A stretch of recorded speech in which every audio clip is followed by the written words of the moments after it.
If I had a nickel for every Pixar film that underperformed this decade that I saw in theaters I enjoyed, I'd have two nickels, which isn't a lot, but it's weird that's happened twice. Now that I've got that bit out of the way, here's my belated video, second video on Lightyear, which was the first theatrical release since 2020's Onward, and the current situation causing the three films between them to become Disney Plus exclusives, at least at first. And the results were a bit mixed. I mean, it was well received for the most part. Hurt, and with all due respect to Florida and Egypt, I'm with the mouse in this one. That said, there's some good news and some bad news about the returns. Good news is it banked $100 million domestically. The bad news, much like Good Dinosaur before, it cost double that to make. And even with the international numbers barely making back its budget, it'll likely have to do some overtime on D Plus as well as on Blu-ray. So nevertheless, there is still plenty to talk about with this movie, and here is how this year's Lightyear reimagined icon. Let's get started.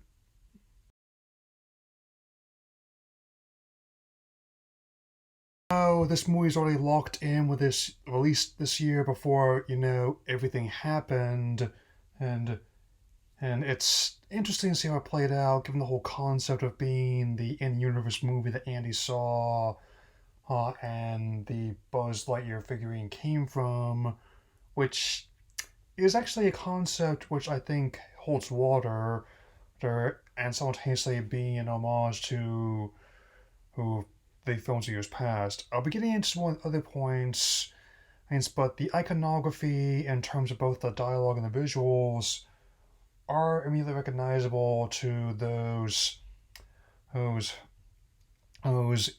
even though who are already fans, even if it's not quite a through the same lens. I mean, this is the first PG rated entry in the franchise, and I can definitely understand why. I'm not saying we get to who the dark National Manager of the Dark Moments of the third or fourth films, but it definitely shows how there is a lot of danger being faced in this distant planetary space, along with facing off against the evil Emperor Zurg, and we will come back to these points hence fairly soon as well.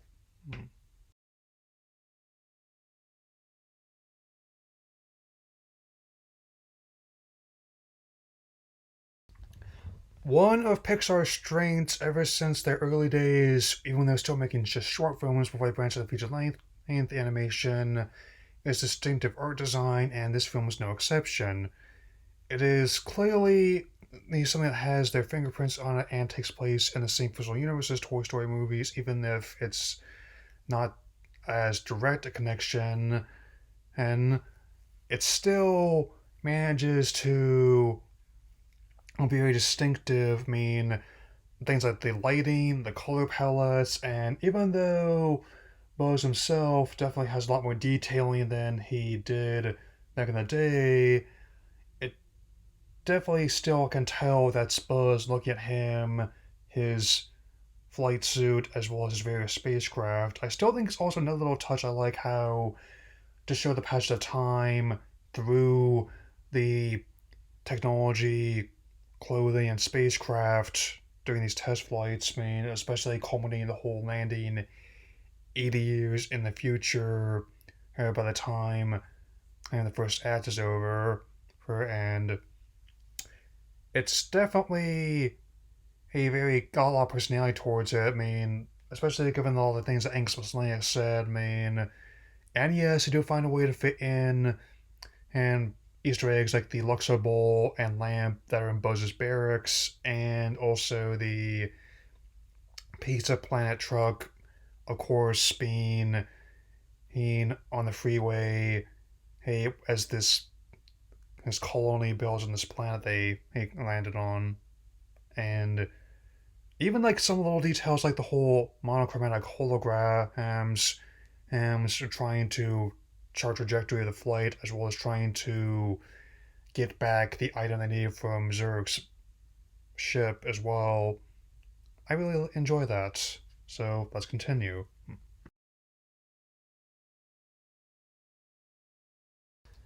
I brought this up in my Turning Red video, oh, especially my second one about how it accurately covers coming of age, but it fits here as well, albeit in a different way. Hey, that's the more things deviate from the plan, the more challenging the story becomes. And again, it isn't exactly the same as how it was in the main movies or the Turning Red that I just mentioned, and but it definitely shows how the challenges is to lay out before a young girl's experienced Buzz can impact this and his crewmates can impact the story. Hey, heck, the whole insane incident and starts out making a course correction, which happens to be on a distant planet in uncharted space, which happens to be home to a bunch of sentient vines and insects as well. Oh, and both the mothership known as the Turnip, uh, in parlance, as well as the various shuttlecraft, have a should bear a striking resemblance to who the one he was boxed in, and definitely impacted that, as well as the whole having to improvise when they find out his new crewmates are less experienced, as well as having to adapt on the fly with each new complication of plan. It does at times feel like a video game, adding new objectives in the middle of a mission and to increase the challenge, whether it's simple like adding more conditions to the battle or sending more enemies into your fight. It's or finding new components to tinker with. But that actually fits here, whether it's some of Zerg's minions or having to gather more of the fuel source from a nearby mining colony as well, like they're playing a game of StarCraft Deep Rock Galactic. At any rate, there's a lot of examples within the movie itself, of which also tie into Buzz's arc and how he becomes like the space ranger we all know and love. And I'll be addressing this more in my second half of this video as well.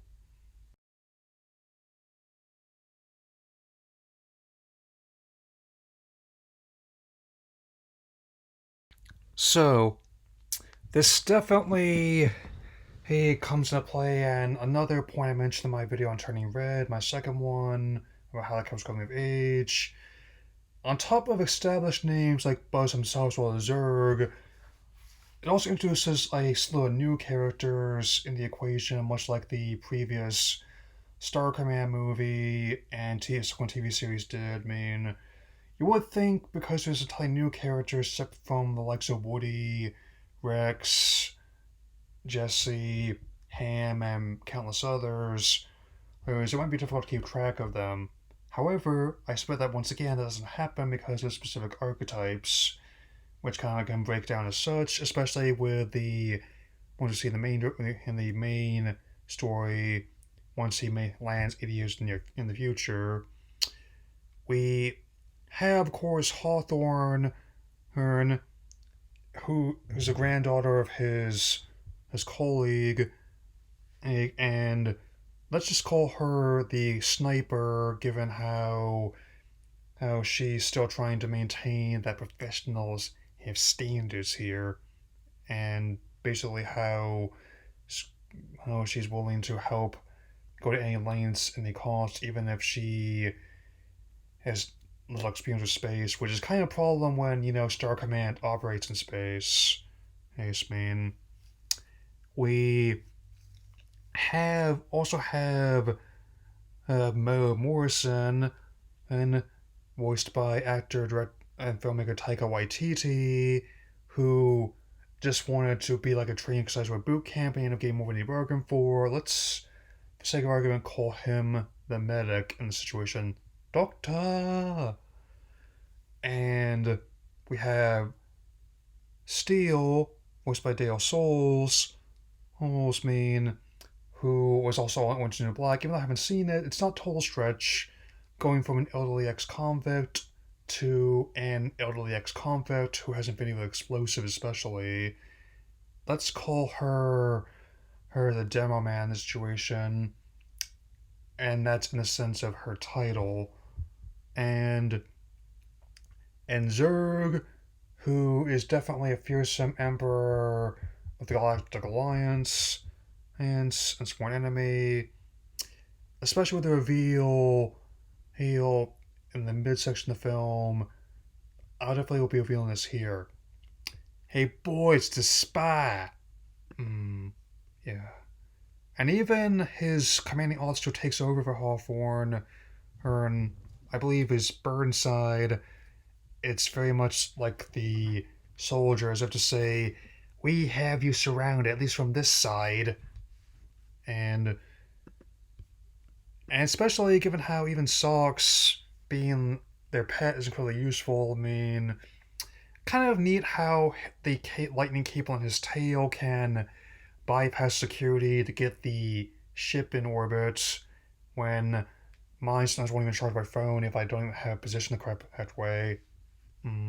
Line. Before I move on to my next point, it's clear that the recruit's arc is directly tied in with Buzz's being he's initially hesitant to who help and let others help him in his journey, but he does have to rely on them in order to who help get back and finish the mission, and albeit yet maybe even not in the way he expects either, something more.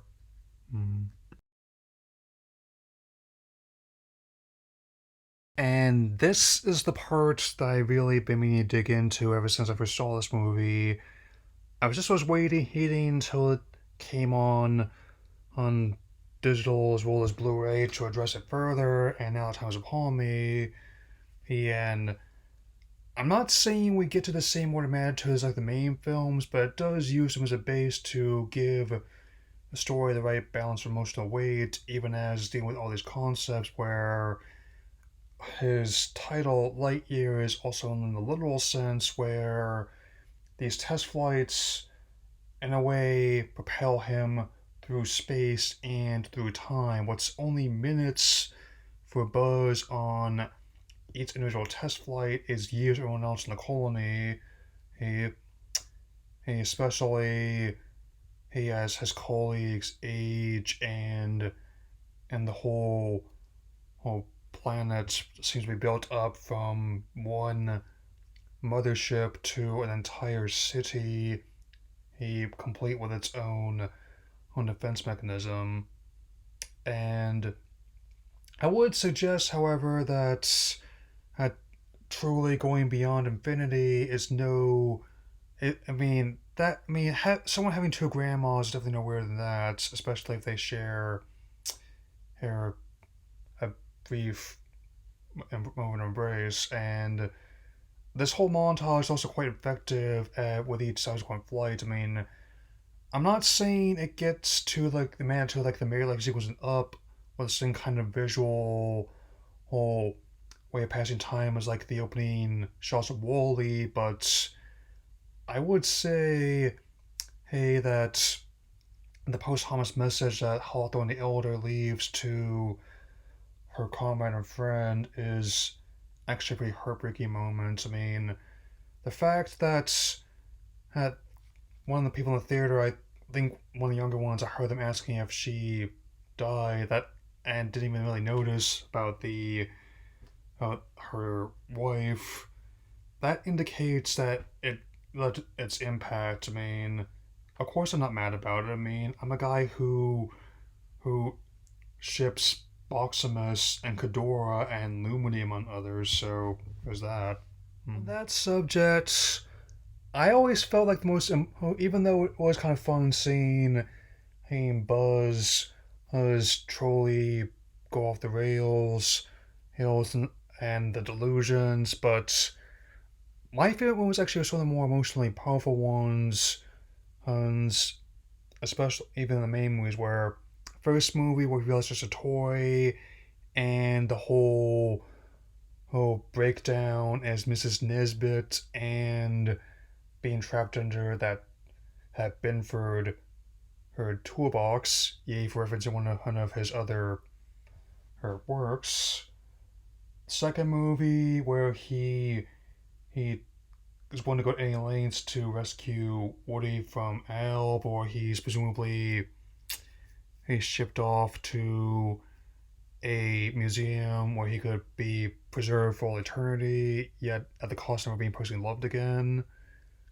Where in both the third and the fourth, where they're at the sort of crossroads in the dynamic, and it also it fits here in a different way where he's not totally infallible, and he comes to realize that maybe that's okay.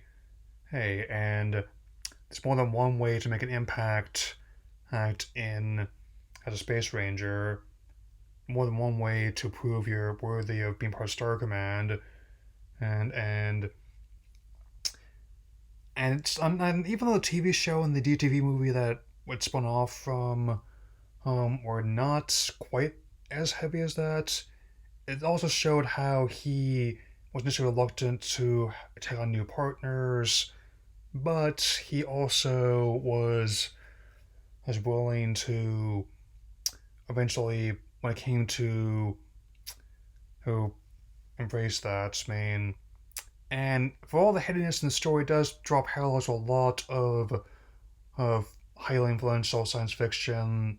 I saw strains of things like Alien, the original Star Wars trilogy, and 2001: Space Odyssey, among many others. There's been everything from the visuals to even like the whole plot, like the whole idea that at another life that he could have been Zurg, the very thing he swore to destroy. Why, if you'll pardon the parlance, that actually fascinated me in a weird way when I first saw it. In a way, it still does.